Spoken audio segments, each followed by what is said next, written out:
because the white blood cells is the strongest immune system, or the strongest defense in our body is the white blood cells. That's why hindi sila pwedeng madumi at madumi, hindi sila pwedeng infected ng infected, because kailangan nilang laging fresh, lagi silang bago, because sila yung pinaka-defense. That's why kailangan nilang mamatay a few hours. Kailangan bago at bago lagi yung mga defense natin. Kung hindi, hindi tayo tatagal sa mundong ito. Hindi tayo tatagal kasi mabilis tayong mapasukan ng ating mga kalaban. Okay, nabanggit ko yan palagi na ang totoo nating kalaban or totoo nating competitors are not hindi po yung mga kaharap natin or yung mga nakikita natin na mga nakaaway natin. Hindi po yun sila ang totoo nating kalaban. Ang totoo nating kalaban, they are microscopic. Okay? Some of them are microscopic. They cannot be seen in our naked eye. Yun ang totoong kalaban.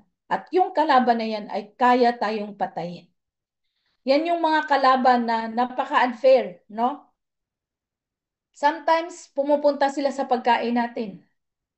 At dahil hindi natin sila nakikita, pag kinain natin yan, pwede tayong ma-infect, and then pwede tayong malason, mamamatay tayo. Tama? Kaya nga lagi kong paalala dun sa mga previous health wellness talk ko, na mag-ingat tayo sa lahat ng ating kinakain dahil ang totoo nating kalaban ay hindi natin nakikita sa mata. Sino-sino ba yon? The bacterias? The virus? Di ba? Ang virus, ang COVID-19, nakikita ba natin? Di ba hindi? But they can kill us. Pwede tayo mamatay. Sila yung mga totoong kalaban natin na dapat tayo mag-iingat. Why? Anytime, pwede tayong pasukin nila. That's why, para hindi tayo basta-basta natatamaan ng sakit, we need to strengthen our immune defense. At saan ang immune defense natin? It is found in the blood, particularly the white blood cells. Now, kung ang dugo natin ay napakarumi, wala tayong ginagawa, puro tayo paglalagay ng mga lason sa ating katawan. At bit-bit ng ating dugo ay puro toxins. Okay?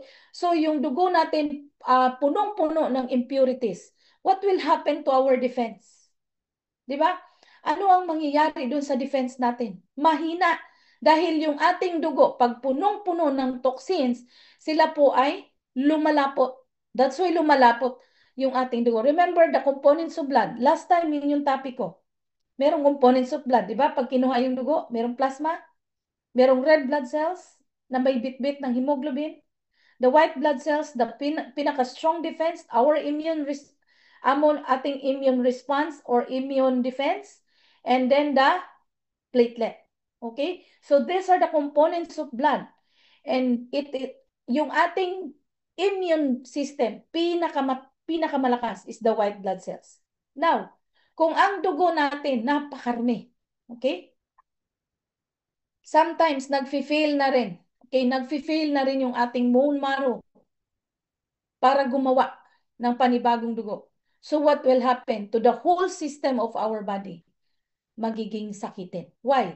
Yung mga cells na dapat nating i-feed ng tama, yung mga cells na kailangan nating i-protect dahil naandyan ang command para tayo ay hindi agad-agad magkakasakit.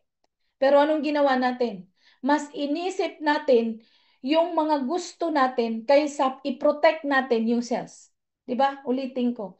Ang rason kung bakit tayo kumakain, bakit tayo nag-exercise, bakit tayo umiinom ng mga nutrients, kumakain ng mga healthy foods, ang pinaka-main reason is we need to feed our cells. We have 100 trillion cells in our body. We need to feed the cells. Why? Andun ang pinaka-command para hindi tayo basta-bastang magkakasakit. Hindi agad-agad nag-deteriorate yung ating health. But dahil sa ating kapabayaan, walang disiplina, at isa na rin sa rason, wala tayong alam kung para saan ba itong ginagawa natin araw-araw.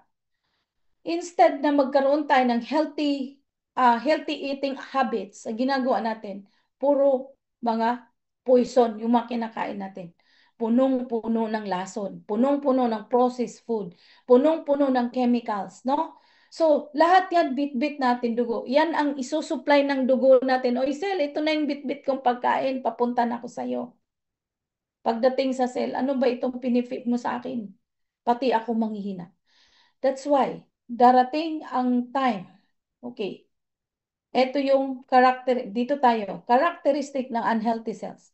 Ang unhealthy cells, ang kanilang covering, the cell membrane, ay napakatigas. Okay? Ang cell membrane, yung covering ng cancer cells, napakatigas. Hindi katulad sa healthy cells, permeable. Okay? Malambot. Okay. Samantalang si unhealthy cells ay napakatigas. And only some waste products get out. Not lahat ng natitake in nila from the blood supply, yung bit-bit ng dugo, pagkain nila, hindi lahat na ilalabas. Hindi sila makaka-take out ng waste product. Why? They are limited, no? So now, this is the difference between normal cells and cancer cells, no? Kung titingnan natin, yung normal cells, maganda ang kanyang form. But the cancer cells, ganyan siya. So, ipapakita ko lang sa inyo. Many cells that continue to grow and divide. Ito yung cancer cells. Alright? Ipapakita ko sa inyo ang cancer cells kung bakit siya ganun ka worse. Okay. Now, what is cancer? Ulitin ko. Ang pinaka-problema dito is yung cell natin. Nagkaroon siya ng cancer. So, ito yung tinatawag na matinding problema. Kasi yung building blocks of life, siya yung may problema. So, what is cancer? So, pag sinabing cancer, it is uncontrolled division of abnormal cells. Okay, in a part of the body is called cancer. When good cells go bad, loss of cell cycle control. Before a cell divides, the DNA is checked to make sure it has replicated correctly. If DNA does not copy itself correctly, a gene mutation occurs. Okay. So, ipapaliwanag ko sa inyo ng layman, no? Para maintindihan natin. Paano ba nabuo ang cancer cells? Alright. Cancers are crazy cells. Okay. Tanda natin, cancer are crazy cells. Cancer are angry cells that have gone rogue. They multiply indefinitely, acting as if they are immortal and cannot die. Again, cancer cells cannot die. Cancer cells are immortal. Okay? Cancer cells are crazy. They multiply indefinitely. Ulitin ko, pag sinabing mortal, hindi namamatay ang cancer cells. Even the chemotherapy cannot program the cells to die. Cannot. Because cancer cells are immortal. They cannot die. But their behavior is suicidal. Tingnan mo behavior ng cancer cells. They are suicidal as they end up killing themselves by destroying the very body they inhabited. Okay? Yan ang characteristic ng cancer. Yung iba, akala nila ang chemo is gamot para mamatay ang cancer cells. Remember, cancers are crazy cells. They are immortal. They cannot die. Okay? They don't die. Kaya kahit anong gagawin mo, they don't die. Alright? So, hindi ho ganun kadali ang kalaban na ito. Remember, ang merong problema is the fundamental structures of life. Papaano tayo ma-repair, ma-restore into a healthy state kung mismo yung cell, kung nandoon ang command, sila yung nagka-problema. Diba? Ang hirap. So, the causes of cancer. The great majority of cancers, 90 to 95 cases, are due to environmental factors. So, what are the causes? Mamaya ko i-explain sa inyo. Paano ba nabuo ang cancer? Mamaya kasi meron akong diagram. Ang pinaka-cause ng cancer ngayon is 90 to 95 cases are due to environmental factors. Okay? So the remaining 5 to 10% are only due to inherited genetics. Yung sinasabi nilang namamana, only 5 to 10%. But 95%, 90 to 95 are from environmental factors. So what are those environmental factors? Ito yun. Ang laki ng dahilan kung bakit na-develop ang cancer cells from environmental factors. What are those environmental factors? Andito yung diet. 30 to 35% nanggagaling sa food intake natin. Nakita nyo sa diagram. So this is the real causes why there is cancer development in the human body. 90 to 95% is from the environmental. Sa environmental, number one is 30 to 35% from the food we eat. Why? Especially ngayon, yung food natin puro process. Especially sa mga restaurant. Fast food. Okay? Pagkain natin, puro preservatives.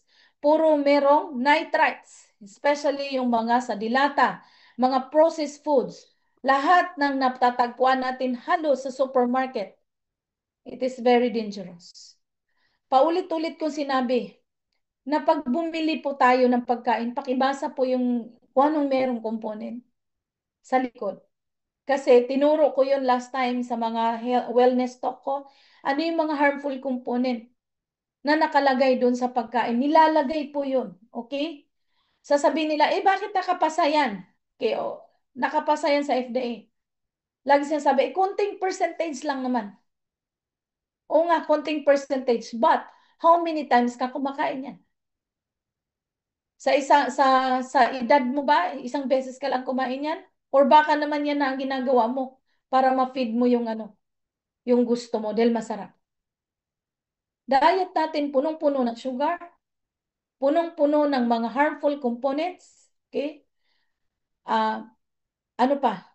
Puro GMO, okay? So yun yung pinakagusto natin kasi mabilisan, no? Lalo na fast food. And then tobacco, 25 to 30%. Infections, 15 to 20% only. Obesity, 10 to 20%. Alcohol, 4 to 6%. And others is 10 to 15%.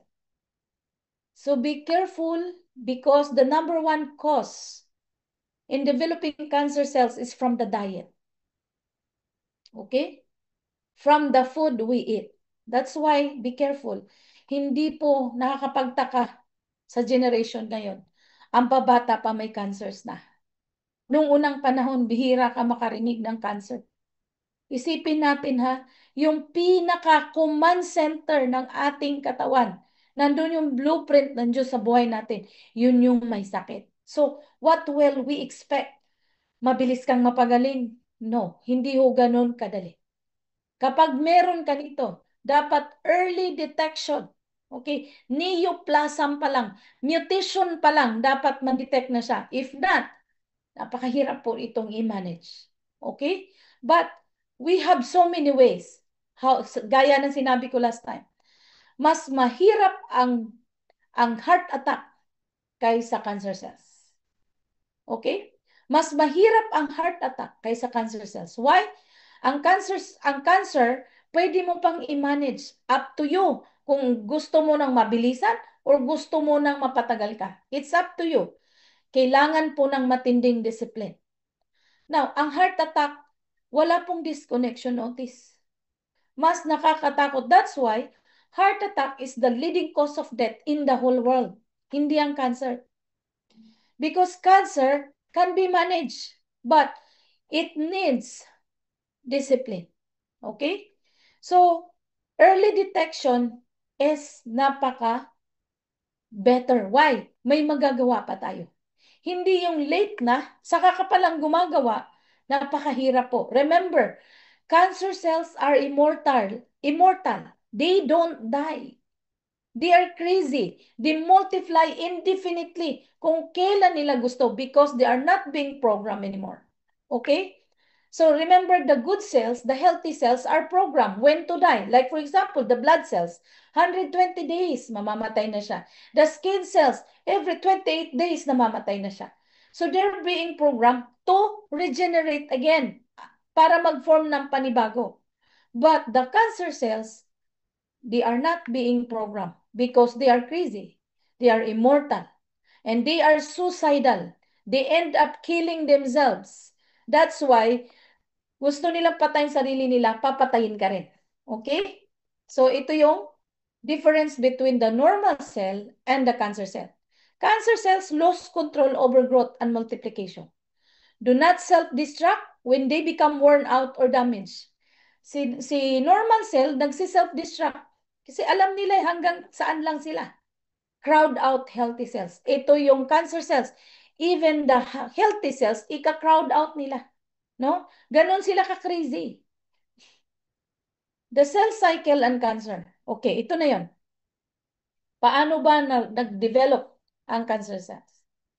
So, meron tinatawag na mitotic phase, the first growth, the synthesis phase, and the second growth phase. Okay.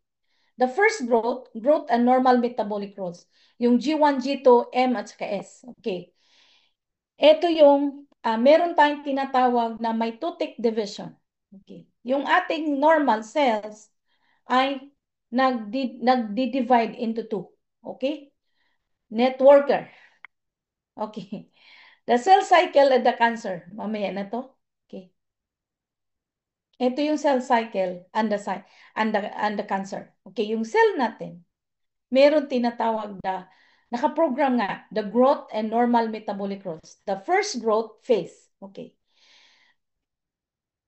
First growth, okay, magmo-multiply ang cell, magdi-divide into two. The mother cell, magdi-divide into two. Kailangan yung kanyang dalawang anak, kung ano yung mother cell, dapat yung dalawang anak, kahawangis niya. Okay? Kailangan hindi mag-iibang itsura. Kung anong itsura ng nanay, dapat yung dalawang anak, katulad niya na itsura. Then DNA replication, this is the synthesis phase. Nagre-replicate yung DNA. Okay? So growth and preparation for mitotic division. The second growth phase. Ito, yung division na to ng cell. During mitotic division, ito na siya. Prophase, metaphase, anaphase, telophase. Ito yung mitotic phase. Ito na yung, yung isang anak ko, kamukha ko talaga. Yung pangalawang anak ko, parang ano yung kambal agad kambal. So, yung kambal yung anak, sasabihin ng mitotic phase, kawangis ko talaga yung dalawang anak ko. Ito yung mother cell, nag-anak siya ng kambal, dalawa. Pag sinabing mitotic division, two agad, dalawa agad. So, binary. Kailangan kamukhang-kamukha niya yung mga anak niya. Anong nangyari? Bakit may cancer cells? Okay? So ito yon. The cell checkpoints or stoplights are times when the cell is supposed to stop and check itself. These are disabled in cancer cells. Di ba sabi ko sa inyo kanina, ang normal cells, nakaprogram. Merong stoplight.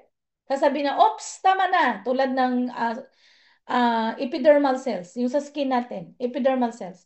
Sabihin ng, sige, lagi silang divide para hindi tayo nagmukhang kulubot yung mga skin. Nagdi-divide sila into two, divide, mitotic division. Pagdating ng 28 days, may stoplight. Oops, tama na, tapos ka na. Tapos na, okay, mag-slouch off ka na. Pwede ka. Kaya nga pag hinilod natin, ang dami nating parang libag. Kasi yun yung mga dead cells, dead skin cells. Nag-slouch off na kasi meron ng bago.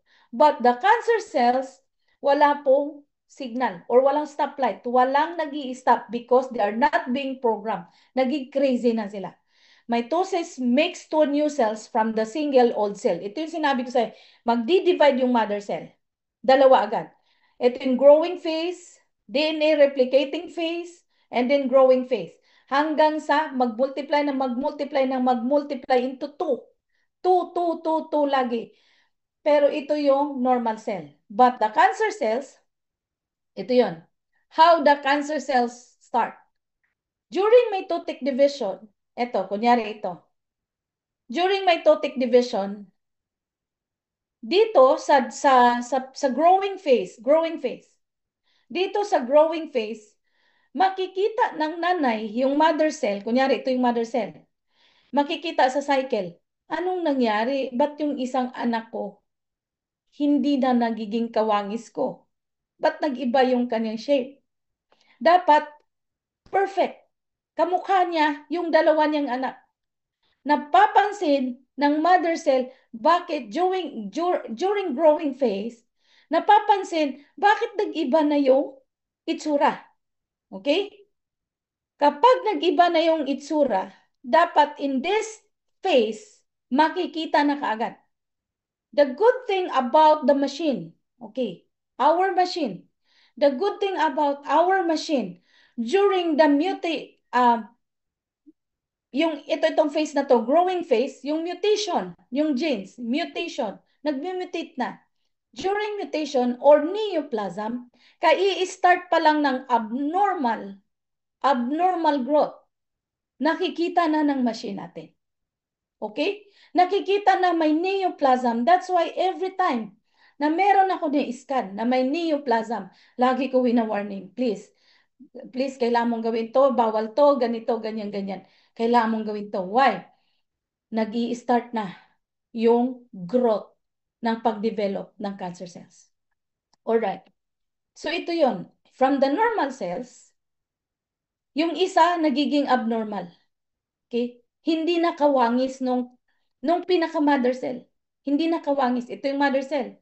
Ito siya, yung anak dapat na perfect. Ito, nagkaroon na ng abnormality. Okay? So, kapag nag-abnormal na, hindi na kawangis, yan yung tinatawag na abnormal cells. Hindi na siya kawangis ng nanay niya. And then, magmumultiply siya. Di ba sabi, it multiplies indefinitely. Because the abnormal cells, they are crazy. Okay? And then, malignant or invasive cancer. Ito na yung pagdating ng another phases. Alright. Development of cancer cells. Ito yung sinabi ko sa kanina. First mutation, the alteration of DNA, and reproduction of genetically altered cell. Kaya nga hindi niya makopya yung mother niya because there is already an alteration of DNA signal. Reproduction of genetically altered cell, na-altered na. Bakit kaya? Because of the causes. Maybe because yung DNA signal hindi na umaayos because of the factors, those environmental factors. Masyado ng punong-puno ng lason yung bitbit ng dugo na isusupply dapat kay cell. That's why na-alter yung command ng DNA. Hindi na niya makopya yung kanyang nanay because there is already an alterations of the DNA. Hindi na niya makopya.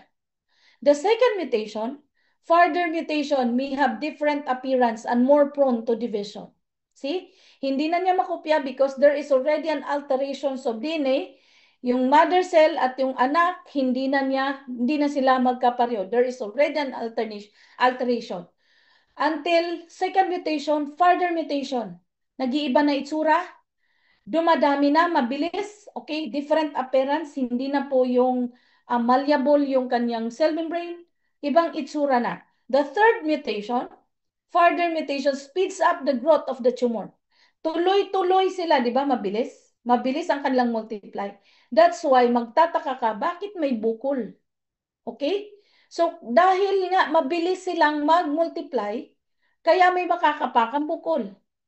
The fourth mutation causes the development of more aggressive cancer. So, first mutation, second mutation, third mutation, fourth mutation. Dapat sa first and second mutation, ma-detect na sana. Hindi yung nasa third and fourth mutation na. Napakahirap po. Why? Remember, they are crazy. They are immortal. So, development of cancer cells, ito yun. From the blood, okay? Blood vessels, the first mutation, di ba? Lahat ng bitbit ng ating dugo na napakarumi. Andun yung component na carcinogenic, nakalagay na nga. Pag sinabing hydrogenated oil, okay, yung mga oil na ginagamit natin panluto, kapag too much exposure sa heat, nakalagay naman yan doon sa mga cooking oil, nakalagay, hydrogenated oil. Nandun po yan sa likod ng nutrition facts. Ano ba meron ang oil na to? Yung mga panluto nating oil. Nakalagay doon, hydrogenated oil. Pag nabasa nyo na, please don't use it. Why? Like corn oil, vegetable oil. Hindi po yan healthy. Okay? Hindi yan healthy. Why? Too much exposure sa heat. It becomes hydrogenated. Pag sinabing hydrogenated, it is carcinogenic oil. Now, yun ang bit-bit ng dugo mo. Pag sinabing carcinogenic, it enhance the development of cancer cells. Nasa dugo, bit-bit ng dugo mo, yung mga oncogene, yung causes na para magkaroon ng abnormal cells, development ng abnormal cells. Dahil nga sa environmental factors, the number one is from the diet, the food we eat. First mutation, ito na yun, yung mali na po yung, hindi na niya ma-replicate yung mother cell, hindi na siya kamukha. Meron ng alteration ng DNA, kaya nga hindi na siya kamukha, na-alter na yung command. The second mutation, mabilis na. The third mutation, pabilis ng pabilis. The fourth mutation, that's why makapamo na yung tumor. Okay? So, ganyan mag-develop ang cancer cells. There is an alteration of the DNA replication command. Bakit hindi na niya makopya ang nanay? Because of the causes or the environmental factors. Yun yung cause. Why? Bit-bit ng dugo mo, yung lahat ng mga carcinogenic component. Like for example, chichirya. Maltodextrin. Okay. Ang dami pang component na nilagay para lalong magkaroon ng alteration, yung alteration ng DNA. Okay? Hindi na niya makopya ang mother cells because of those factors. No? Yung dugo natin, ang bit-bit ay puro carcinogenic component. So, ang nangyayari ngayon, number one talaga is from the food. No? Nagkaroon ng alterations. That's why, sobrang dumi ng dugo. Like for example, mga kinakain natin nitrites. Yung mga processed food, ang taas ng nitrite. Okay, please, can you search the word nitrite? Grabe po. Yan yung ginagamit na pang-process sa mga karne.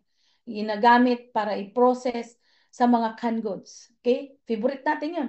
Yung mga juices na iniinom natin na naka-plastic bottle.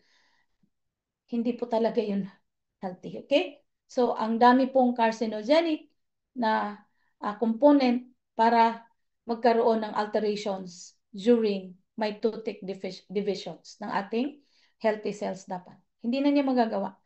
Hindi na niya makopya yung mother cell.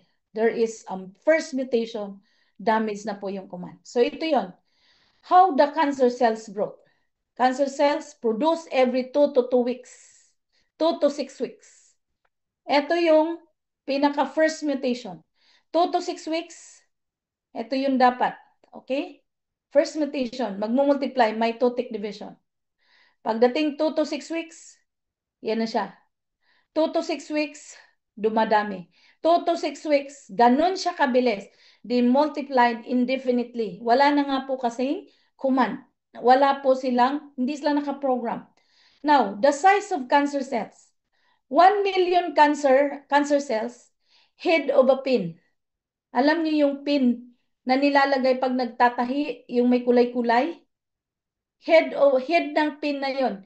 It is composed of 100 million cancer cells. Can you imagine? Para pa lang siyang tigyawat. Kasi laki lang ng tigyawat. It is composed of 100 million cancer cells. 1 billion cancer cells, a small grape. Pag nakapa mo na yung parang grape-like, 1 billion cancer cells ang component niya. 2 to the 30th power. So, 1 billion cells. Ganito po siya, ha? 2 to the 30th power. Diba, mitotic division 2. Binary. Ang pag-divide, binary. Mitotic division, binary. Okay, nung isang araw natatawa ako dito kay Sir Alan.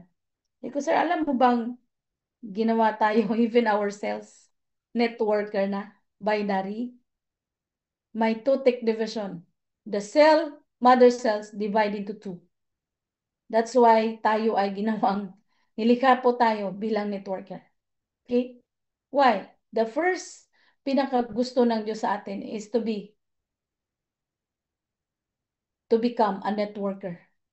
We become a fishers of men. Kaya nga, ang fishers of men, ang ginamit is net. Net, kapag tayo nanguhuli ng isda, we use the net. From the word networker, sinabi ng Diyos, be a fishers of men. Kaya nga, pag manguha tayo ng fish, kung gamit tayo sa net, di ba net? Di ba? Pag nangingisda, net ang ginagamit. Because that's the purpose of God. We become a fishers of men using the net.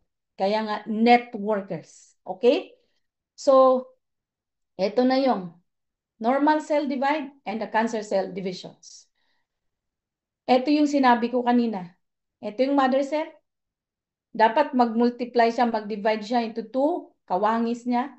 This one, mother cell, magdi-divide into 2. This one, kawangis niya, but this one, hindi na. Why? Because of the factors. Now, tingnan nyo ang cancer cells. Every 2 to 6 weeks, 2 to 6 weeks, they multiply indefinitely. Tingnan mo ang cancer cells.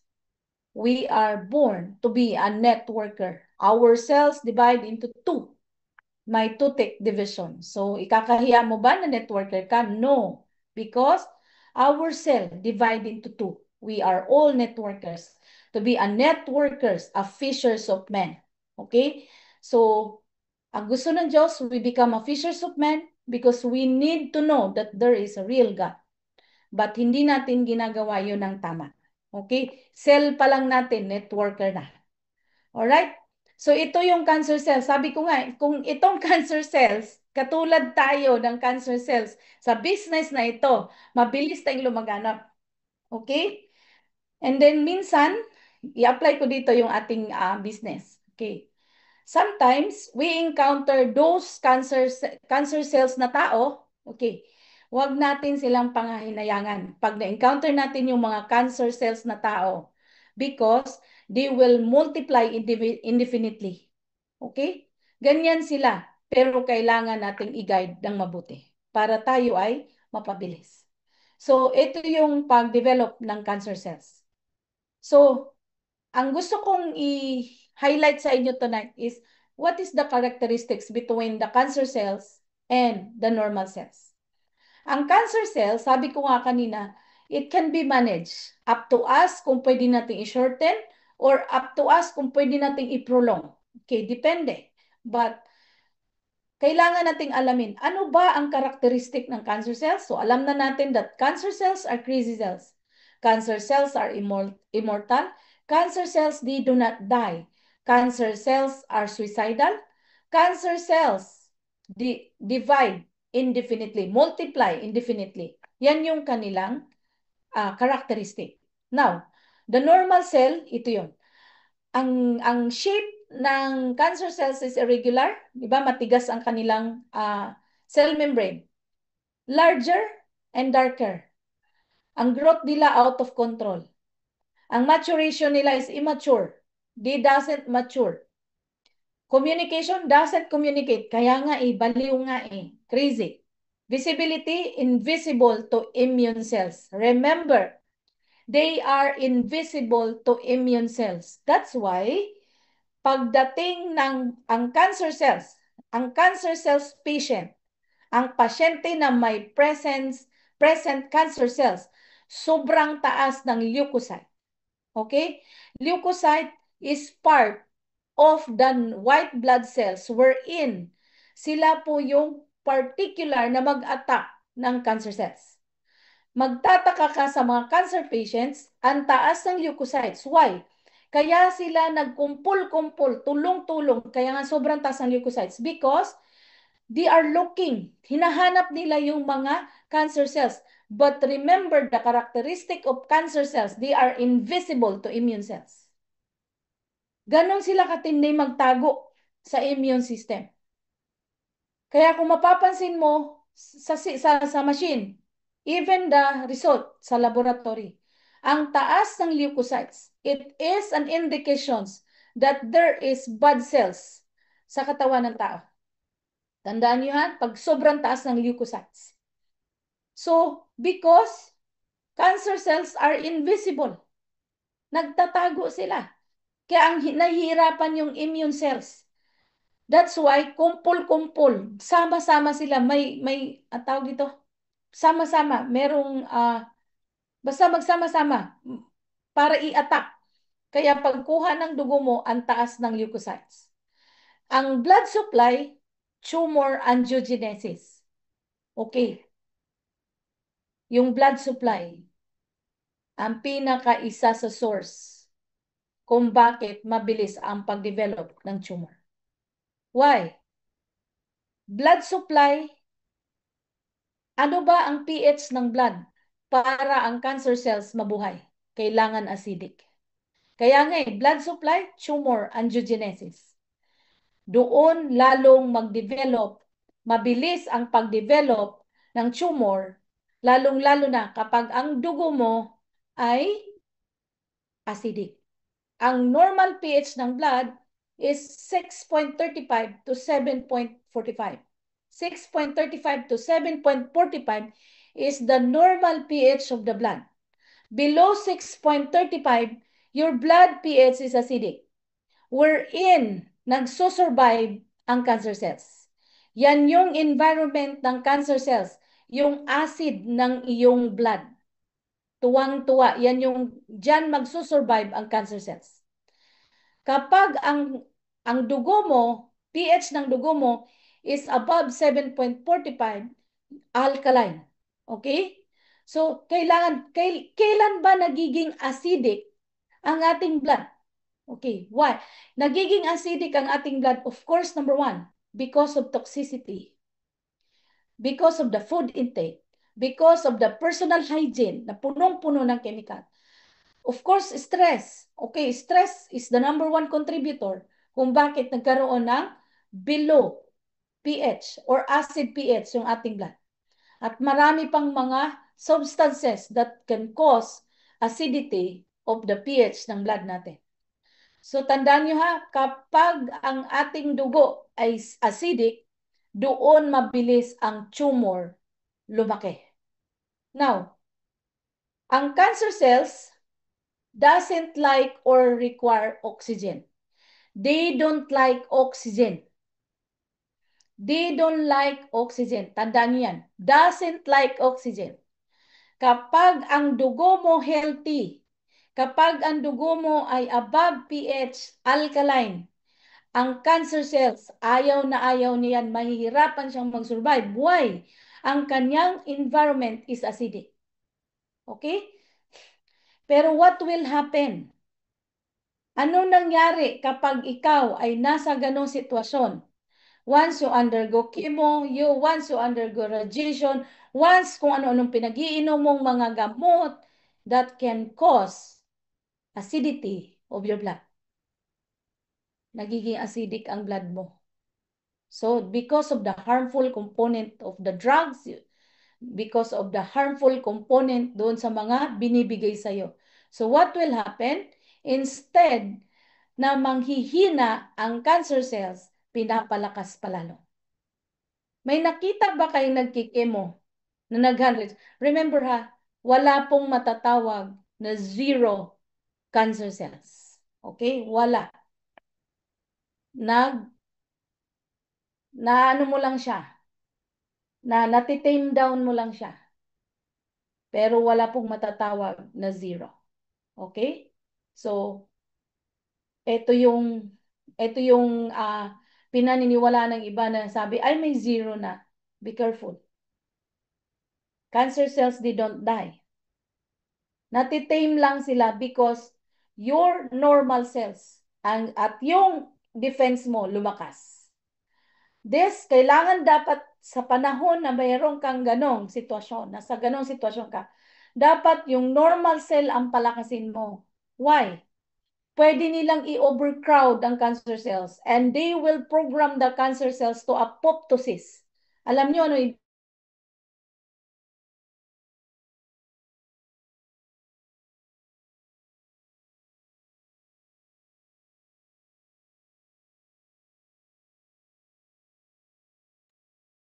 Okay, wait lang po ah. Wala. Wait lang. Antay lang po natin si Doc.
Ipakihintay lang po na wala lang po si Doc.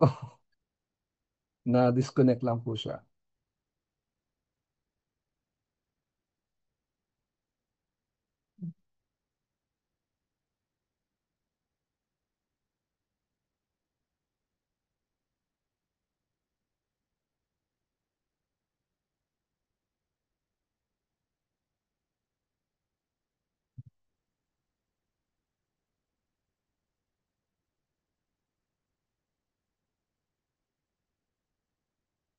Yan. Alright. Ayun na, okay na, Doc.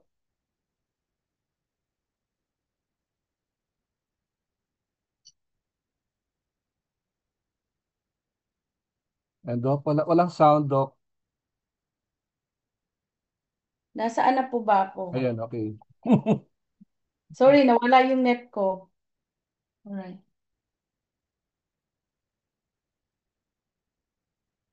Okay. So now, nawala yung net ko. Alright, so ito na siya. So the characteristics between the two, the cancer cells and the abnormal cell, the normal cells. So we need to know why. May malaki pong factor ang characteristic kung saan pwede nating ma-manage ng maayos yung ating mga kakilala na may cancer cells, no? So remember, cancer cells doesn't like oxygen. Kapag healthy ang blood mo, remember, sino ba ang nagbitbit ng oxygenation? It is the hemoglobin. It is found in the red blood cells. So si hemoglobin dapat healthy.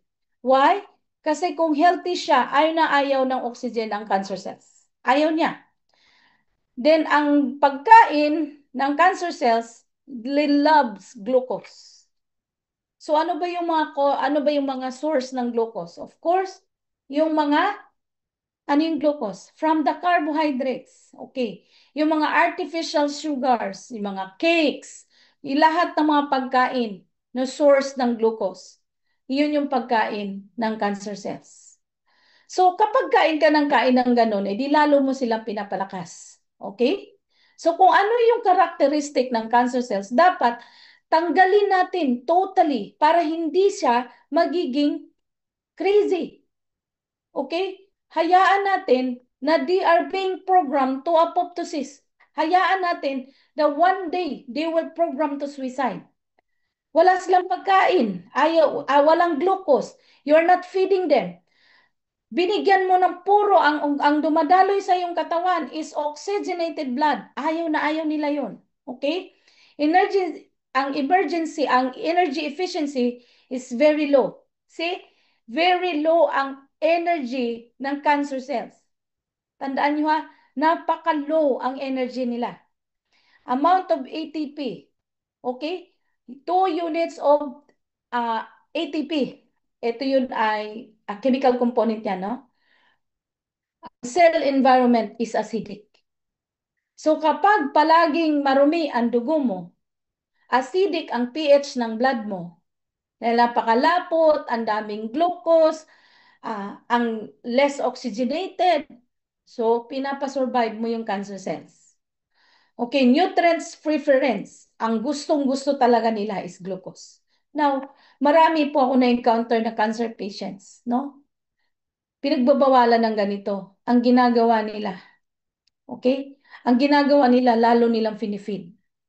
Number one environment nila is acidic. Do you think, pag nag-undergo ka ng chemo, hindi maging acidic ang buong body mo? Become acidic. That's why, akala mo makaka-survive ka, mahihirapan kang mag-survive. Why? Pinapalakas mo sila. Sino ang may cancer cells nag-undergo ng chemo, nag-undergo ng radiation na mataas ang kanyang pH ng blood? 'Di ba? Bagsak na bagsak because of the harmful component doon sa ginagamit nila, sa yung binibigay sa kanila. Number one is acidic environment, lalo silang magiging active. Now, what is the characteristics between the normal cell? Normal is regular, proportionate size, maayos ang size, growth in control, and systematic kasi they are being programmed. Tama? Death, mortal. Okay. Namamatay po sila ng kusa kapag tapos na yung trabaho nila. Maturation, they are mature. Alam nila kung kailan sila mag-mature. Okay. Communication, they communicate. Okay. Unlike crazy cells, they do not communicate. They are crazy. Visibility, visible to immune cells. Okay. May ID pa talaga. May ID pa sila because they are being programmed by our DNA, visible to immune cells. That's why kailangan natin ng healthy blood because the normal cells needs healthy blood. Okay, blood supply angiogenesis during repair. Kailangan nila ng blood supply na malinis during repair. Oxygen requires oxygen. Okay. Glucose requires some glucose. Hindi palaging glucose. Requires some glucose because glucose is the number one source of energy in our body. Energy efficiency, very high. Tandaan nyo ha, very high ang normal cell efficiency. I-compare mo sa cancer cells, very low ang kanilang energy. Okay? Amount of ATP, 36 units, cell environment, alkaline. Okay? Kapag ang iyong pH ng body or yung dugo mo is healthy and the pH is alkaline, so mas malakas ang normal cell. Okay, nutrient preference, kailangan ng fat, ketone, and glucose. Some glucose. Okay. Kung ganito ang sitwasyon, ang normal cell kailangan natin palakasin. What will happen during sa mga treatment na binibigay, even the cancer cells, hindi na sila namumuhay sa environment na alkaline. Even the normal cells, namumuhay na rin sila sa acidic. Actually, meron kasi akong oncology. No, nag-aral po ako ng specialization about cancer cells. Oncology. May iba yung approach ng turo sa amin. Okay? Iba yung approach ng So, actually, magkasalungat talaga. But, hindi ko po pwedeng i-insist sa inyo. Dahil, naka-mindset na sa atin that this system is very much applicable or ito na po yung ginagamit. But actually, when we undergo this kind of system, akala natin nakakasurvive tayo but actually na wino-worsen lang natin. Pinapapalakas pa natin lalo yung cancer cells. Mag-mutate lang sila. And then, ang nakakatakot, wala pong tinatawag na cancer cells, zero, wala. Nagtitame lang sila. Remember, chemo drug, hindi po yan nakakarating sa BBB. Okay? The blood-brain barrier, hindi nakakarating ang chemo drug. Why?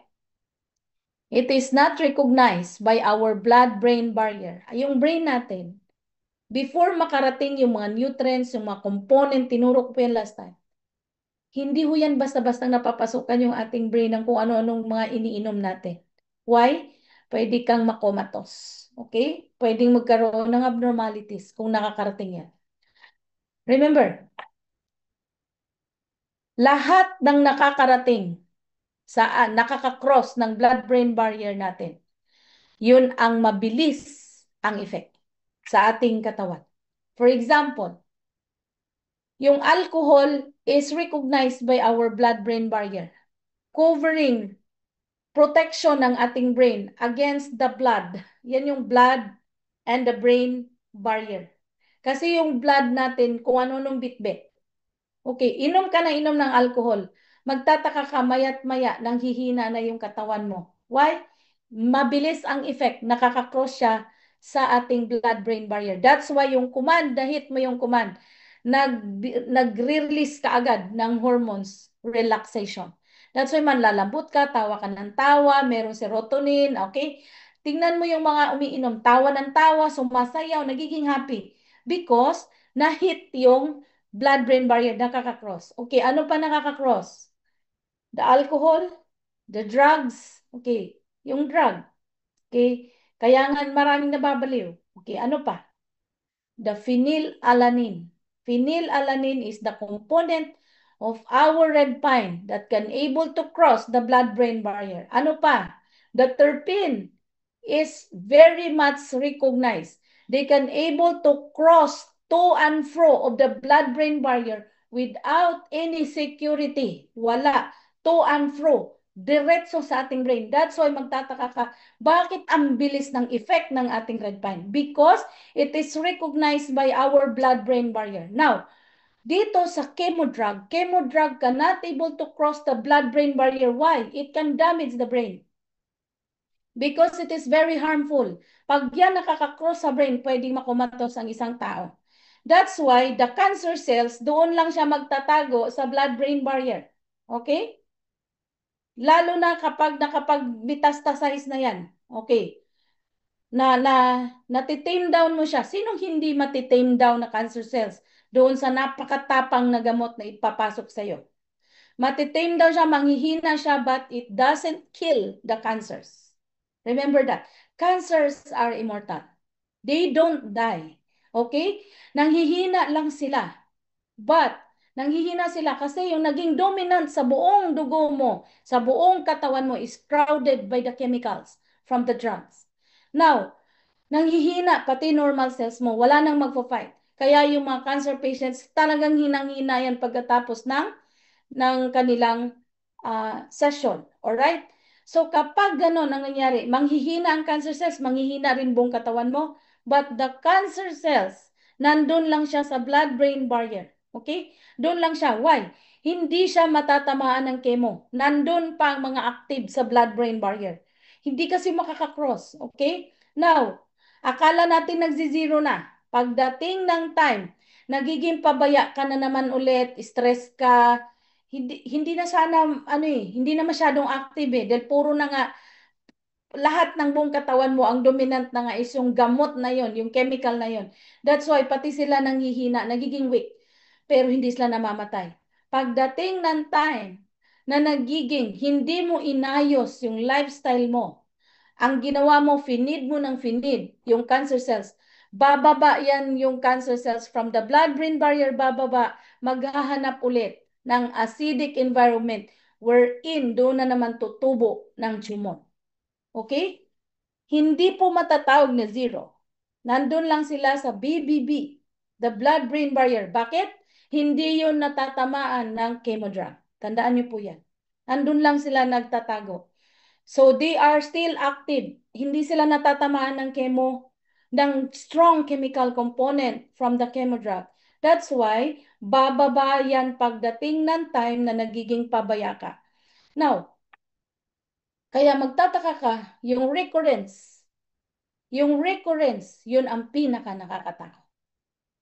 Yung second mutations, yun na po yung pinaka nakakatakot. Yun yung sobrang lakas nila. Why? sobrang acidic na po yung katawan because of those treatment na nangyayari sa'yo, na binigay sa'yo.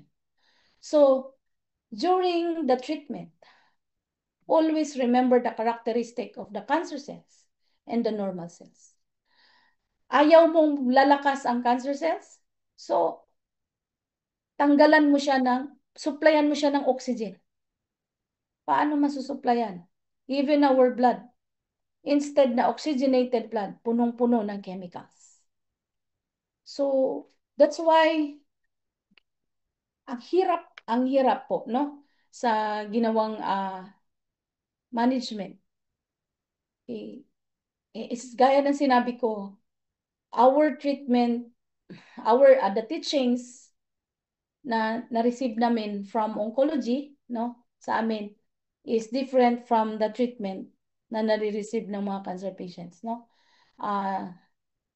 Ayokong magiging bias with regards to this. I'm not against, no, I'm not against. But there are so many ways on how we can manage, no? So we need to know the characteristics because this is the real characteristics of the cancer cells and the normal cells. So pag alam natin na ito pala hindi siya makasurvive dito, so ito yung gagawin ko.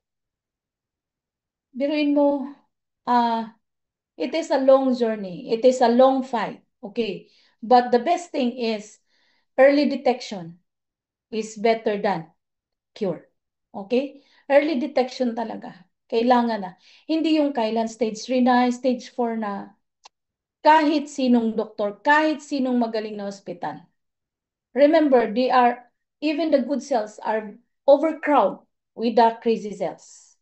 They are already overcrowded with the crazy cells. Kumbaga na-suffocate na yung normal cells. What will you expect? It is already metastasized. The whole system of the body, pag sinabing metastasized, it is already runs in the blood. The cancer cells already in the circulations. So what will you expect? Ang hirap. Konti lang. Remember head of a pin. Ilang milyon ng cancer cells? Head of a pin. Tandaan nito Head of a pin. 1 million cancer cells. Kasi laki lang ng tigiyawat. It is already composed of 100 million cells. Ang grip light, it is already 1 billion cancer cells. So what will you expect? Nasa stage 2, stage 3, stage 4, maggagawa tayo ng magic? Remember, cancer cells are invisible to our immune cells. Hinahanap yan ng ating immune systems. But they are invisible. Because they are immortal. They are suicidal. So, ang ibig kong sabihin dito, if we still have time, we need to take care of ourselves, our 100 trillion cells.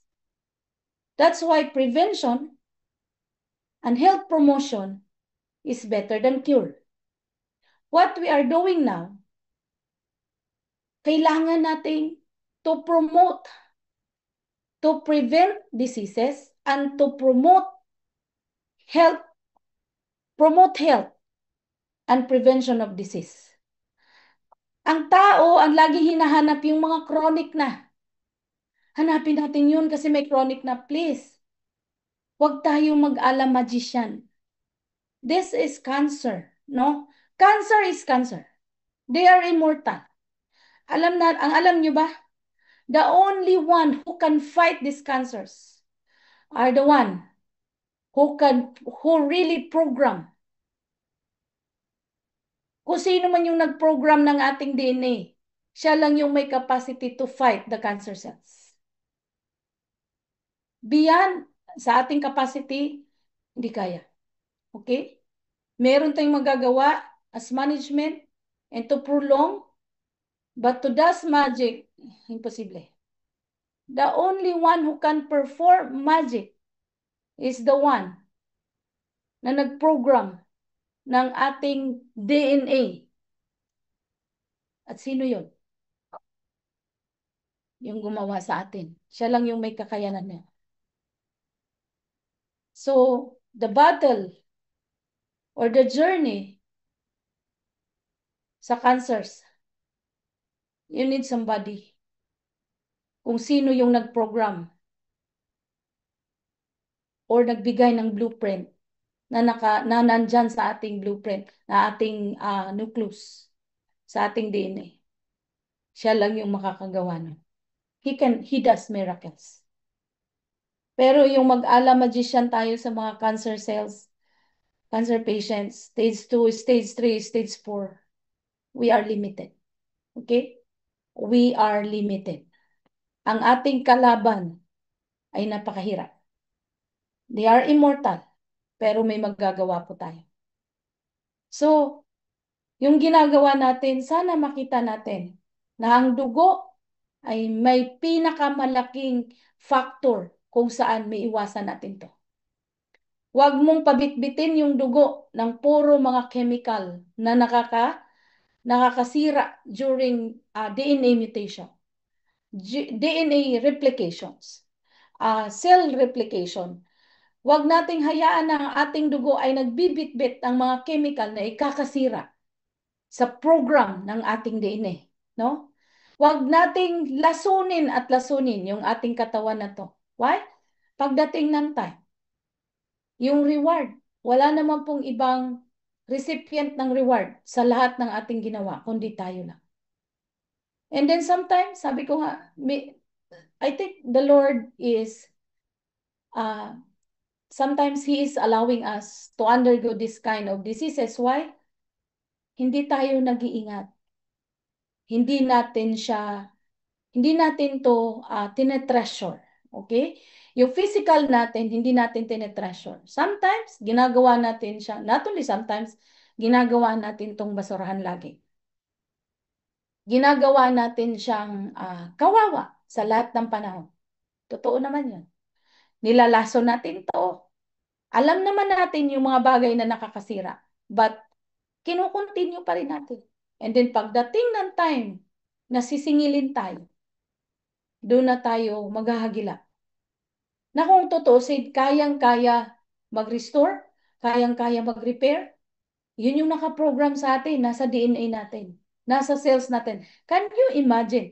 100 trillion cells. Kung ang affected ay only 100 million cells, aba, may natitira pa, 100 trillion minus 100 million cells. Ilan pang natitira na kayang mag-fight? But, hindi natin alam kung anong power meron yung ating life na to. Yung cell na to, yung ating body na to. That's why, nagkukumahog tayong maghanap ng kung ano-anong mga management. Sometimes, hindi lang sometimes.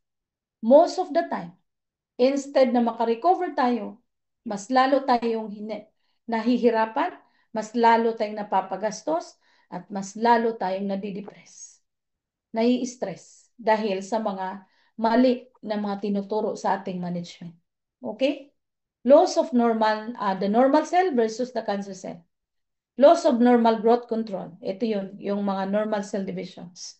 Ito yun kung paano actually binanggit ko na to kanina, kung paano ang cancer cells mag-develop. Ito yun. Hindi na niya magkopya yung nanay niya.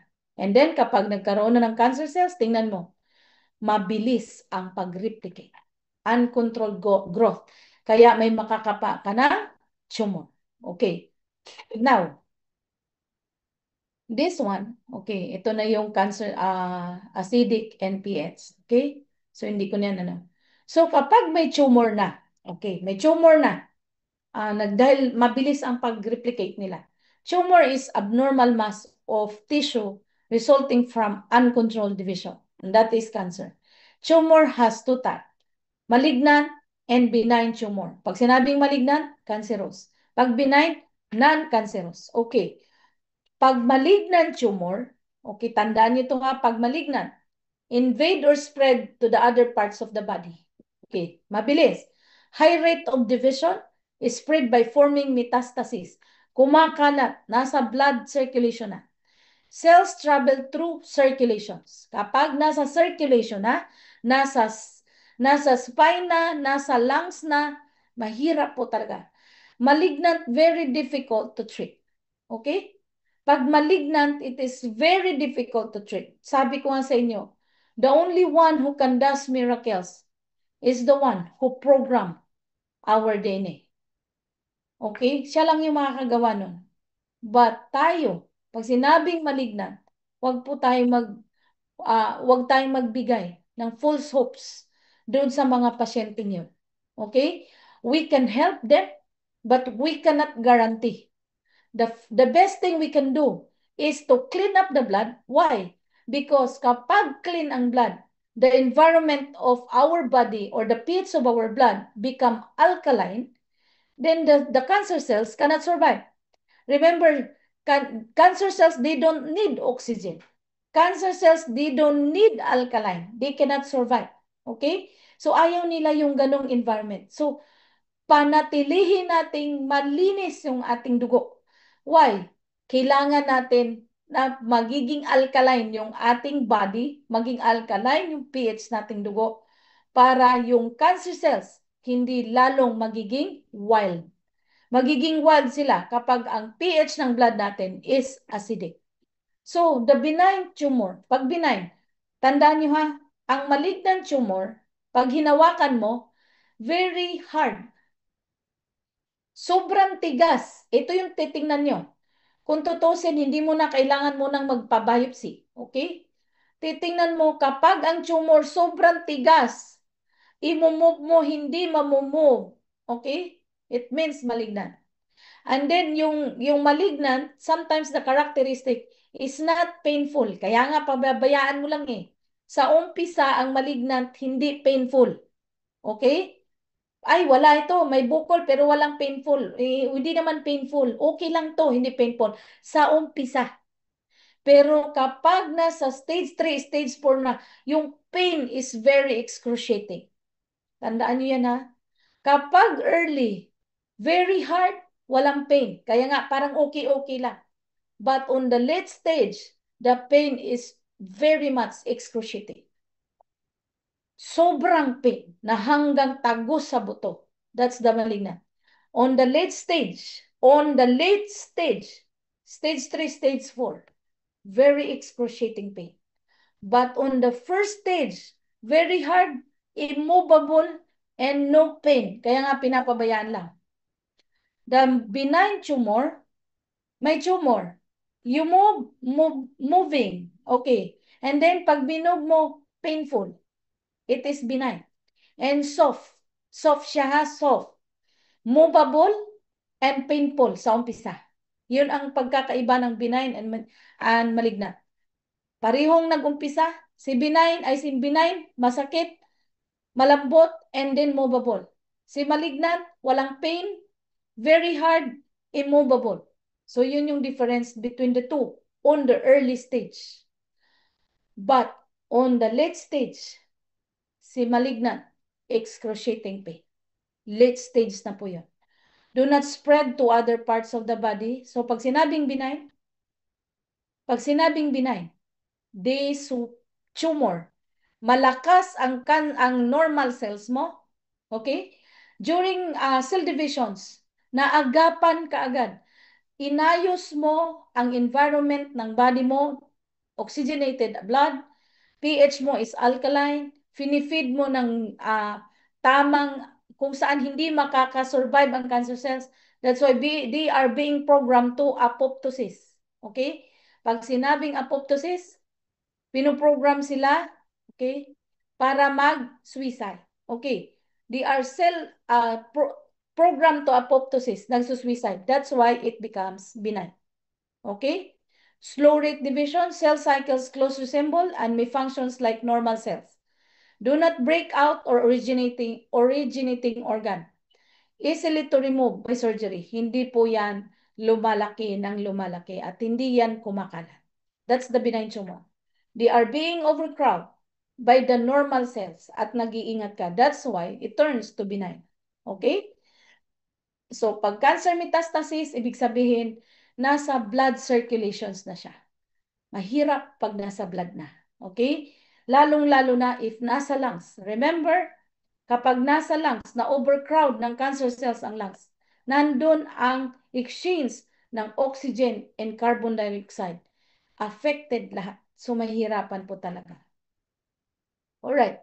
Pag sinabing metastasis, okay, kumakalat na, nasa circulations na, and then magtutubo na naman siya ng ibang napupunta. Kunyari, ang cancer cells nanggagaling sa liver.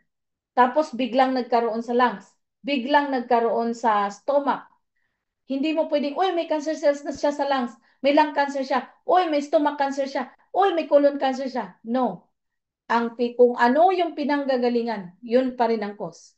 Liver cirrhosis pa rin or liver cancer pa rin ang pinaka-cause. Kahit kumalat pa yan sa ibang organ, hindi mo pwedeng tawagin may lung cancer na siya, may colon cancer na siya. No. Ang tawag doon, kung ano yung original na saan siya nag-originate, yun pa rin ang tawag sa kanya. Okay? So, this is the cancer metastasis. Pag nag-metastasis, ayan na siya. Umakalat na siya. Nasa blood circulations na siya. So, kapag nasa blood circulations na siya, matinding labanan po ang gagawin. So, kapag nasa blood na siya, may magagawa pa tayo para ma-extend yung buhay. Kailangan yung blood natin, punuin natin ng punuin ng oxygen. Punuin natin ng punuin ng alkalinity at ifa-fight ng ating terpene component. Alam niyo ba, terpene acts like tamoxifen. Alam niyo ba ang tamoxifen? Tamoxifen is a chemo drug for breast cancer. But again, terpene is too powerful. And terpene has study with regards to cancer cells. Pwede niyang i-program to apoptosis, but it takes time. Maganda ang kalalabasan kung early detection. But on the late stage, again, napakahirap po talaga. Ha? Huwag na po tayong gumawa ng false hopes. Huwag mong bigyan ng false hopes yung isang pasyente. No? So, ganito ang cancer cells. Nag-metastasize. Pag nasa blood circulations na, lalabas siya, hahanapan na naman niya yung acidic environment at doon na naman siya mamumuhay, magbubuo ng panibagong tumor. So, ganito ang cancer cells. So, now, kadalasan inaano tayo ng biopsy, no? O biopsy, what is the use, ano ba ang biopsy? Biopsy is only a confirmation if it is benign or malignant. Okay? It is only a confirmation between benign or malignant. Pag sinabing biopsy, merong tinatawag na tumor seeding or needle seeding. Refers to rare occurrences when the needle inserted into a tumor during a biopsy. Kasi pag biopsy, tatanggalan ka ng tissue. Anuhin yan tatanggalan ng tissue. Yung tumor. Okay. During a biopsy, this lodges and spreads cancer cells. Okay? Ito yung tumor. Kunyari dito, tatanggalan ka ng tissue. Kasi nga, nandun yung cancer cells, nandun yung tumors. The needle inserted into a tumor during a biopsy, this lodges and spreads cancer cells. Why? Paghila niyan, remember, cancer cells are immortal. Okay? Yung dinadaanan ba nung needle ay walang circulations? Meron. It is sometimes called needle tract or tract seeding because the cancer cells grows along the needle tract. That's why a lot of patients after nag-undergo ng biopsy, the cancer spreads. Nagiging mapabilis ang pag-spread ng cancer cells after the biopsy because of this needle seeding. Okay? Needle tract or tract seeding because the cancer cells grow along the needle tract. Paghugot, nandun sa circulations. That's why lalong bumibilis. Alright. So ito yun. Mutation, what happens? 4 basic stages of cancer. Okay, cell with genetic mutation, ito yung kanina. Cancer cells, mabilis until mag-develop ng tumors. Okay? Cancer has spread into the other tissue parts of the body. Ito na yung tinatawag na metastasis. Alright. Ito yung tinatawag na types of tumors. Okay. Tandaan niyo to ha. Pag oma, benign. Okay. Carcinoma, oma. It means benign. Okay? Blastoma, oma. It means benign. Pero pag coma, it means malignant. Okay? Naintindihan niyo? Pag oma, benign. Pag coma, ito yung coma, malignant. Okay. So, yun ha. Pag nabasa niyo yung diagnosis, coma, it means benign. Pag oma, benign. Pag coma, malignant. Okay? So, yun yung mga indications. O yan o, carcinoma. Cancers derived from epithelial cells. Okay, carcinoma. Sarcoma, bone, cartilage, and the blood. Okay. Lymphoma and leukemia, ito yung sa blood forming cells. Alright. Tingnan nyo, benign. Ito yung sinabi ko kanina. Classification of tumors. Pag benign, halos oma ang last. Pero pag malignant, coma. Okay. Liposarcoma, fibrosarcoma, myxo. Tandaan niyo to ha. Sometimes, ang dami kong nakita, diagnosis, oma ang dulo. Pero anong sinabi? Delikado na yan. Tinatakot kasi wala kang alam. Ang oma is benign. Tandaan niyo ha, oma ang dulo is benign. Pag coma ang dulo, malignant. Sometimes, ang diagnosis, oma lang, natataranta na. Kasi wala kang alam. Tinakot ka din nung nagbigay sa'yo ng diagnosis. Mag-undergo ka ng ganito. Yung oma mo, instead na oma siya, nagiging coma. Pagdating ng treatment. That's why be careful. Ito yung ginagawa natin. We need to educate. Why? Kapag wala tayong knowledge, madali tayong takutin, madali tayong mamislead. Okay, ang dami kong na-encounter dito. Oma ang dulo. Pero ginawang coma noong nag-diagnose. Alright? So be careful. Ngayon na alam nyo na. Hindi ka pwedeng, pag sinabing diagnosis niya ganyan, please, seek another second opinion, third opinion, fourth opinion. Huwag agad-agad. Lalo na kapag ganito, tinuro ko sa inyo to. Pag oma, sinabihan ka ng doktor, oy, meron kang ganitong, osteoma, kailangan mo na mag-undergo ng ganito. Tandaan niyo, oma, it is benign. Pag coma, it is malignant.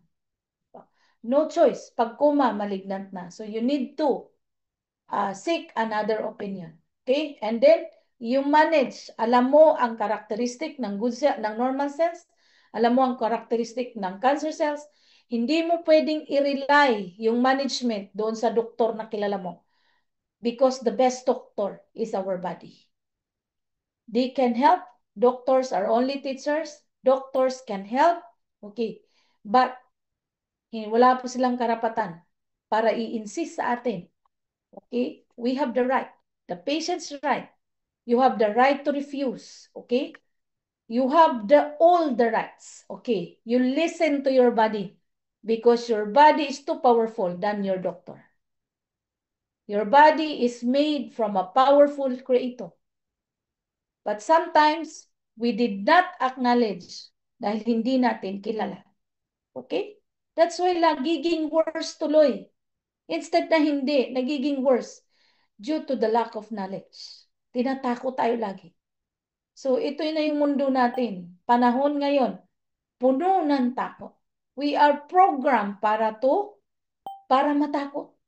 Because pag takot tayo, mahirapan tayong humindi. Natakot ka na eh. Gusto mo pa mabuhay. But the moment you know kung sino yung too powerful, then the doctor, okay, the best medicine is not the medicine we take, but the best medicine. The best na medicine. Alam nyo ba kung anong best medicine? Ano ba? Ang best medicine natin. The prayer is the best medicine. Okay? So pag sinabing oncogen, ito yung kadalasan kong nakikita sa machine. Oncogen are genes that promote cell growth and reproduction. Alam niyo yung machine natin, nakikita ko to lagi oncogen, neoplasm, oncogen, neoplasm. It means, dito na po yung wrong replication.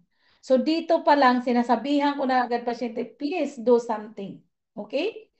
Kasi dito pa lang, this is early detection. Tumor suppressor genes are genes that inhibit cell division and survival. Ito yun. So cancer-causing agents often damage genes. Okay? Chemicals, radiation, and the viruses. It can damage the DNA. That's why, instead na makarecover tayo, lalo tuloy tayo na nag-worsen ang condition.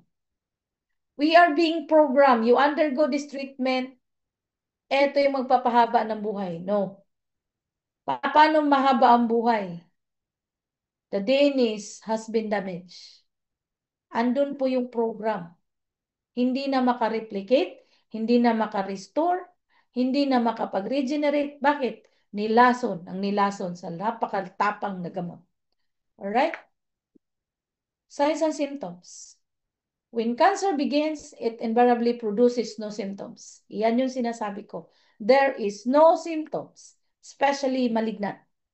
Signs and symptoms only appear as the mass continues to grow. Alright?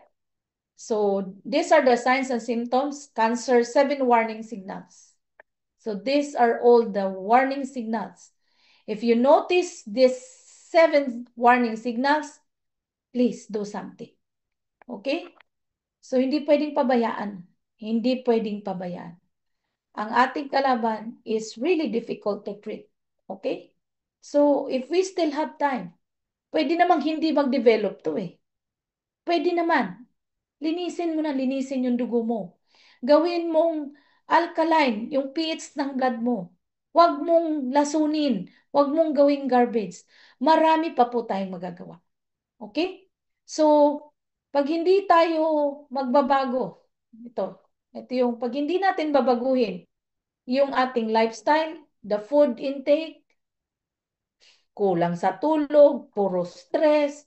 So, one day, kapag darating na yung reward, wala po tayong dapat sisihin kahit sino man. Okay? Ito yung tinatawag na apoptosis. Ibig sabihin, ang layman's term is program to cell death or program to suicide. A tightly regulated form of cell death, also called the program cell death. Morphologically, it is characterized by chromatin condensation and cell shrinkage in the early stage. Ito yung magagawa ka pa. Then the nucleus and cytoplasm fragment, forming membrane-bound apoptotic bodies which can be engulfed by phagocytes. Sino nga yung nag-i-engulf sa ating white blood cells? Si monocyte. Sa ating white blood cells, ang mag-i-engulf nun is the monocyte. Diba? Meron yung basophil, eosinophil, neutrophil, leukocytes, and monocytes. These are all the team ng ating immune system. If your blood is alkaline, oxygenated, they can perform their functions. Especially the monocyte, it will phagocyte. Siyempre, ipa-fight yun doon na eosinophil, lalo na si eosinophil. If there is virus, there is bad cells, eosinophil will attack. Meron pang neutrophil, basophil, si leukocyte. Kung ano yung trabaho nilang tatlo, si leukocytes, siya po yung magwawalis, iipunin niya. Pag naipon na niya yung trabaho nito, ipapagocyte ni monocytes. That is the functions of our immune system. Sipin niyo kung gaano ka-powerful yan. Pero ginawa natin, pinanghihina natin sila. Okay? Nagpatuloy tayo sa ating mga ginagawa, sa ating mga lifestyle, sa ating nakasanayan na. We need yung pinaka-shifting. Okay? Kapag ganitong sitwasyon, alam na natin to. Tonight, kailangan natin ng discipline. We need yung tinatawag na total shifting. Alam natin na ito yung mga causes para mag-develop ng cancer cells. Then we need to stop. Dati kain ka ng kain puro chichirya. kain ka ng kain ng puro cake, puro ice cream, puro mga kung ano-ano pang mga kinakain. Ay, gusto ko yan, mga di plastic na mga juices, delikado. Mga dilata, kasi tamad tayo. Alam mo, isa yan. Environmental factor, 90 to 95. And diet is the number one cause. We need to, a sudden shift, baguhin natin. We need to discipline ourselves. Wala pong ibang makakagawa niyan, kundi tayo lang. We need discipline. Gusto mong makaiwas ng ganito? We still have time. We still have time. Hindi ho biro ito. Now, so ito na yung binanggit ko, the apoptosis and the necrosis, hindi ko na to ano yun. Okay? So types of cancers, ang daming cancers. Yung OMA and then yung coma.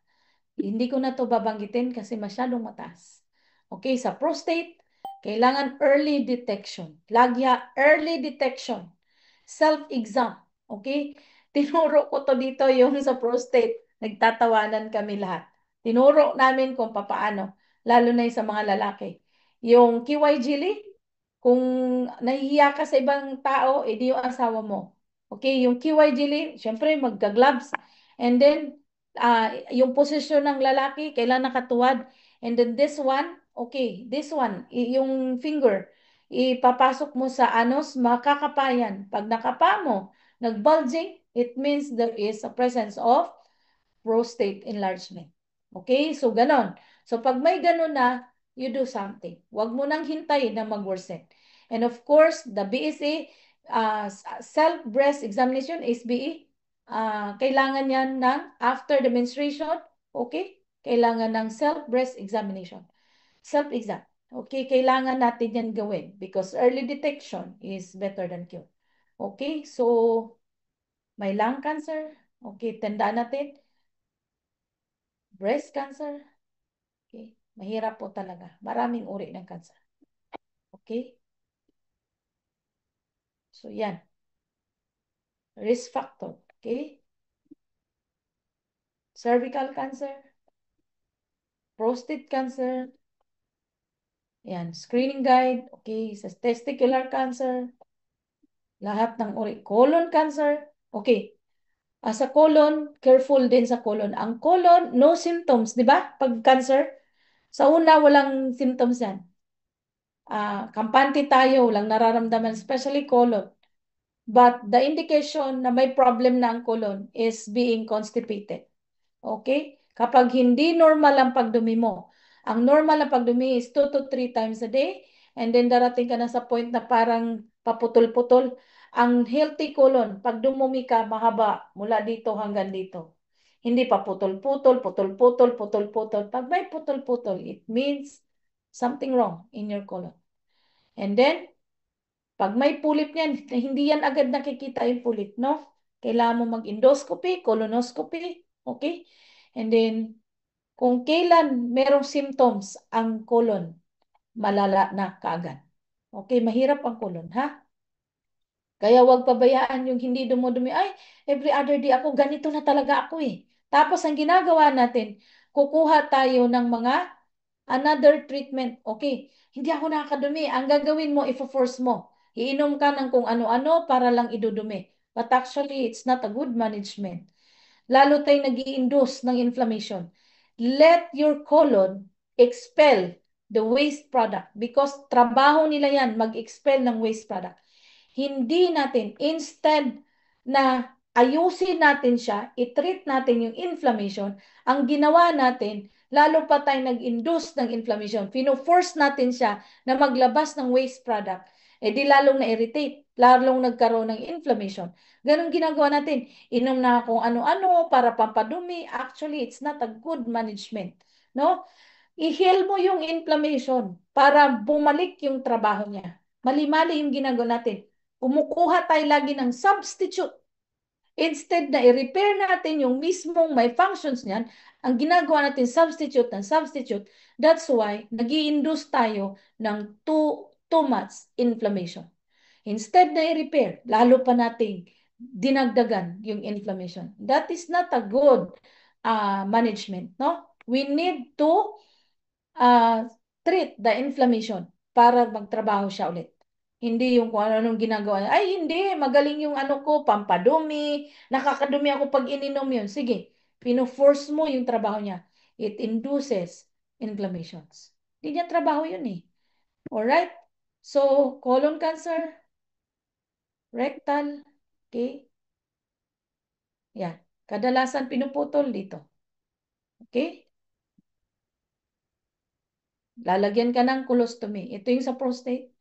Kaya sabi ko, ipapasok to doon sa anus. Makakapa mo siya. Okay, so skin cancer. Okay, actually, no? Ito ha. Marami po tayong misleading ngayon. Gamit ka ng UV sunscreen para maiwas daw ng skin cancer. But actually, the sunscreen is part to develop skin cancer. Why? Binablock yung skin pores because of that component. One day, ipapakita ko sa inyo what is the use of sunscreen. It induces skin cancers. Okay? So, ano na tayo, mindset tayo sa mali. Dapat, yung skin natin, hindi natin i-block yung skin pores para lumabas yung mga sweat, open ng sweat glands. But what will happen? Pinasok na, nilagyan natin ng sunscreen to block the sweat glands. And that chemicals, nagta-travel doon papunta sa ating circulations. And then, yung vitamin D ay hindi na po siya na-stimulate because of those chemical na nagko-cover. Mali-mali. Siyempre, it is a good business. Pag wala kang alam, sige ka ng sige. Pero pag may alam ka na, you stop it. Because sunscreen can induces skin cancer. Tandaan nyo yan. Siyempre, alam natin na yung ating sun ngayon, hindi po tayo mag-expose ng too much time sa sun because it is too harmful na. Alam natin na 10 AM up to 3 PM, yan yung peak kung saan ma-generate yung ating vitamin D, okay? But only 15 to 20 minutes only. Too much of that can cause skin cancers. Okay, wala pong sinabing magstay ka doon ng 5 hours, 10 hours. No. Only 15 to 20 minutes. Para beneficial. Ma-stimulate yung ating calciferol sa ating katawan. That is the vitamin D na naka-built in underneath the skin. Okay? So, skin cancers. Yan. Meron na ovarian cancer. Cervical, endometrial. Yan yung mga types of cancers. Ha? Pancreatic cancer. Again, pancreatic cancer is only 5% chance to live. Survival rate of pancreatic cancer is 5% only. Alright? So, yan yung sa pancreas. Pancreatic cancer is called the silent cancer. Only 4 to 5% survival rate. And also leukemia, cancer of the blood forming tissues. Okay. So, what are the triggering factors? Triggering factors. Meron ng oncogene. Nati-trigger mo pa. May oncogene na. May first mutation na. May wrong cell division na. Nati-trigger pa. Saan? Unhealthy diet. Inactivity. Ay nating gumalaw. Sleep. Walang kulang sa tulog. Kulang lagi sa tulog. And then psychological mood. Lagi kang stress. Lagi kang mataas anxiety. Lagi kang depressed. That is the triggering factor of development ng cancer cells. Mati-trigger niya because of these factors. So triggering factors, these are all. Chronic inflammation, oxidative stress, pharmaceutical drugs. Why? Because our pH become acidic. Toxicity, environmental toxins, smoking, stress, genetics, other deficiencies, minerals, nutrition, poor diet, weakened immune system, sedentary lifestyle, type 2 diabetes, and obesity. So these are the triggering factors. Okay, para mag-worsen ang cancer cells sa ating katawan. Okay? So, anong gagawin natin? Always clean up the blood. Be active often. Exercise 30 minutes or more, at least 4 days a week. Okay, kailangan natin. Fruits and vegetables, decrease cancer risk. Pero yung fruits and vegetables na organic, huwag po yung sa palengke or kung saan man nabibili. Punong-puno na po yan ng preservatives. Cancer rates could decline up to 20%. Okay, may magagawa tayo, ha? Alright, so the 7 key principles of cancer therapy, immunomodulation. Pag sinabing immunomodulation, our immune system, palakasin through our red pine. Isa po siya sa nagpapalakas ng immune system because the blood, the immune system found in the blood, the white blood cells. Detoxification, ang galing mag-detox ng ating red pine. Oxygenation, of course, mataas kapag malinis ang dugo. Bit-bit ng ating hemoglobin, yung oxygen. Non-toxic therapies. Marami tayong non-toxic therapies na pwedeng gawin. Pwede tayo, meron tinatawag na hyperbaric oxygenation. May mga ganon. And then nutrition. Remember, our sea buctor, our red pine has 300 essential nutrients. And then emotional spiritual healing. Kailangan natin to. In battling the cancer, or in the cancer management, we need to have emotional or spiritual healing and microbiome restorations. Yung ating microbiome sa tiyan, ayusin natin to. So, stages of healing, okay, para mapabilis, no? We need to undergo cleansing, detoxification, nutrients assimilation, and the cell regeneration. Again, pagdating sa cell regeneration, pag cancer, ang case, ang cell ang may cancer. Ang cell ang may problema. So what will you, anong gagawin natin? Okay? We need to clean up. We need to undergo cleansing, detoxification, and nutrients assimilations para yung ating cell ma-generate.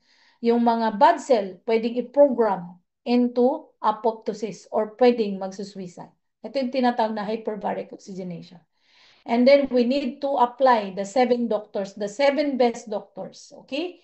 Hindi pwedeng, kailangan natin si Dr. Sunshine, kailangan natin si Dr. Water. We need to drink alkaline because cancer cells cannot survive in alkaline environment. Remember that. We need to, di ba, cancer triggering factor ang lack of sleep. We need to sleep. We need to have fresh air. Inhale, exhale. Para yung ating exchange ng oxygen and carbon dioxide ma-stimulate. We need to do exercise. Ano ang pinaka-best functions ng exercise? This is lymphatic drainage. Ang exercise is a lymphatic drainage. Tingnan mo pag nag-exercise. Di ba, kilikili, basa, lahat dito basa. This is lymphatic drainage. It is part of detoxifications. And we need to eat the healthy diet. And apply strong energy. Kailangan yung environment mo, yung mga tao sa paligid mo, dapat positive. Hindi yung mga environment mo, andun ka na ang sitwasyon na yun. Mga negative energy pa, iwasan mo. Kailangan ang mga nasa environment mo, merong positive energy. And then of course, in order for us to have a strong and positive energy, we need to incline God's power. That is the way na kaya natin malabanan yung ganitong uri ng sakit. And we need to eat the rainbow food, rainbow color foods. These are the rainbow color foods. Ang white para sa immune support, ang yellow, lahat ng yellow. Sabi ko nga, ang bait talaga ng Diyos. Lahat ng kulay, merong dahilan. Lahat ng yellow para sa beauty, lahat ng orange para sa cancer, kasi pinapalakas yung ating immune system. Lahat ng pula para sa heart, lahat ng violet pang longevity, and lahat ng green pang detoxifications. We need to eat this balance, no? Eat rainbow foods, pero hindi po yan. Kailangan po ay balanse. Hindi po pwedeng isa nito, isa lang nito. Kailangan rainbow foods and kailangan natin ng balanse. Eat rainbow foods. Alright. So, isa po ito, papalakasin natin ang microbiome. Last time, I have this product and then hindi na po nag-supply in Japan. So I stopped because this is good source of microbiome, probiotic. And remember, our red pine is prebiotic. Pagkain yung ating red pine sa probiotic. And remember terpenes. These are the components of our red pine that can able to program the cancer cells to apoptosis. Why? Because of the strong anti-inflammatory component ng ating terpene. Terpene, ito yung lahat ng uri ng terpene. This one, anti-cancer, anti-cancer, ang dami pong anti-cancer. Amino acid, especially glutamine, can support our immune system or our cells, no? Pinoprotect. It is an antioxidant. Pinoprotect niya yung ating normal cells para hindi matatamaan kaagad ng mga cancer cells. So, ito yung anti-apoptotic, yung tannins, component ng ating red pine. It has tannins, okay? It is a cancer-fighting agent. So, these are the tannins. Tannins is a good component of our red pine para to fight the cancer cells, to program cancer suicide. All right, shikimic acid, it is component of our red pine. It also fights cancer cells. Okay, so squinic acid, it is one of the component of our red pine. It is anti-cancers then, ha? Anti-cancer, quinic acid. It is component of our red pine. Quinic acid. It has clinical study. Ayan, no? Red pine needle oil, this is the clinical study. Can cure malignant tumor. It can make 5 viscera stable without hunger and can extend the life of 1,000. Pine needles have no poison and functions to grow hair on the head as well. Okay, ito yung source kung paano siya mag-fight ng tumor, malignant tumor. So this is a study na back up kung saan nag-undergo sila ng research with regards to malignant tumor. At meron pong kakayanan yung ating red pine to protect the good cell para hindi ma-infect sa malignant cells. So these are the study. It has study with regards to malignant tumor. So because of those components I have mentioned, those are cancer-fighting agents. That one of the component of our red pine needle oil, no? So meron po yun. Ito, ang ganda nito. It has tannins, this one. Pero hindi ko na to in order. Because tulad ngayon, winter season, pagdating dito nagpuputukan dahil siya po ay nagyayelo. So hindi ko na siya. So ito yung component ng ating red pine tannins. Okay, ang alam nyo terpene lang. Okay, terpene and it has 300 essential nutrients. Tannins, okay? Ang trabaho niya is anti-carcinogenic. Kung ano man yung bit-bit ng ating dugo na carcinogenic, like for example, the nitrates, yung mga component ng ating mga cooking oil, nakalagay sa cooking oil, hydrogenated oil. Pag sinabing hydrogenated, it is carcinogenic. Tingnan nyo si tannins. Kung bit-bit ng ating dugo ay mga carcinogenic component, tatanggalin ng tannins bilang waste product, ilalabas sa system natin para hindi makapenetrate, hindi masira yung ating cell, hindi na makarating sa nucleus para hindi niya i-alter yung command ng ating DNA. Okay, so yan ang ginagawa nating produkto. Tinatanggal niya yung mga carcinogenic component na bit-bit nating dugo na nakaka-harm ng ating DNA para hindi ma-damage during replications, para hindi mawindang-windang yung command. That's why ang ginagawa natin ngayon, it is health prevention, health promotion, and disease preventions. Ito yung mga component ng ating red pine. Pag nakita niya yung mga carcinogenic component, hindi na nila inaalaw na manatili sa dugo, kung hindi na inaalaw na makarating pa doon sa nucleus ng ating cell. This is the good thing about red pine, yung mga component ng ating red pine. So, okay, the positive energy, during the management, we need the positive energy. Kung meron man kayong kakilala or ikaw mismo na nag-undergo ng ganito, you need a positive affirmation every day. Okay? Not only for cancer cells, but those who are suffering chronic diseases every day, no, every day. Especially cancer patients. Cancer, yung cell ang nagka-problema, hindi kung ano pa. But the cell. Every day, kailangan natin tong i-declare. Every cell in my body vibrates with energy and health. I observe emotions without getting attached to them. Okay.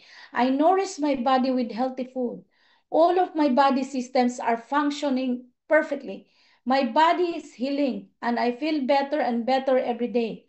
I enjoy exercising my body and strengthening my muscles.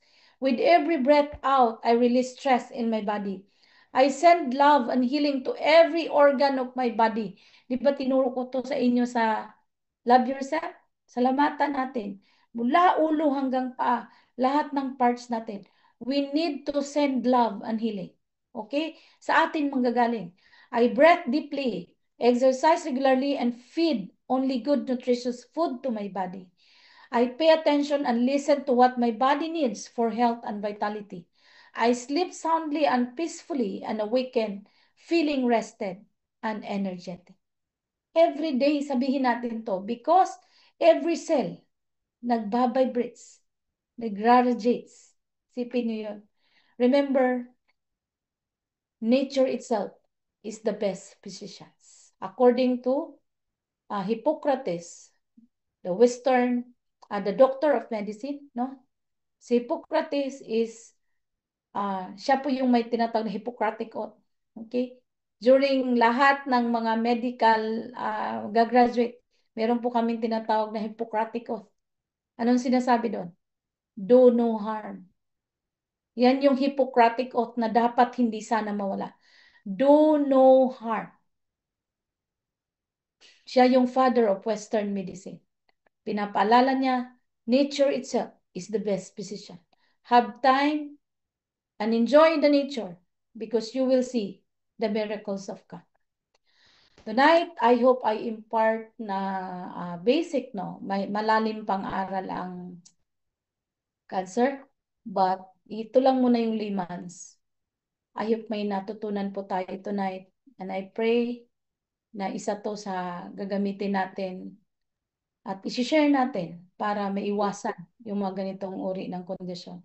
Because it is really difficult to treat and manage because kalaban natin is immortal and they're crazy. They don't die. Okay? So, good evening sa lahat.